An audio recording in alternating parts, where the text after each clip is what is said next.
నిన్న ముఖ్యమంత్రి రేవంత్ రెడ్డి గారి రంకెలు, ఆయన ప్రవర్తన, ఆయన బాడీ లాంగ్వేజు, ఆయన హావభావాలు, ఆయన గావు కేకలు, పెడబొబ్బలు ఇవన్నీ చూసిన తర్వాత నాకైతే అనిపిస్తూ ఉన్నది, ఈ రుణమాఫీ పేరిట ఏదైతే ఒక మోసానికి తెరలేపిండో రేవంత్ రెడ్డి గారు, అది పూర్తిగా బోగస్ ఉన్నది.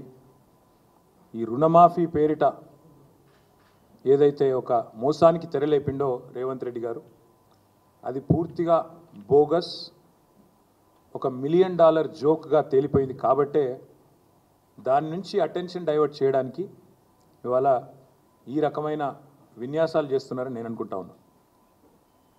రేవంత్ రెడ్డి కాంగ్రెస్ పార్టీ చెప్పిన ఈ రుణమాఫీ ఏదైతే ఉందో, ఇది స్వతంత్ర భారత చరిత్రలోనే అతి పెద్ద ద్రోహం రైతులకు.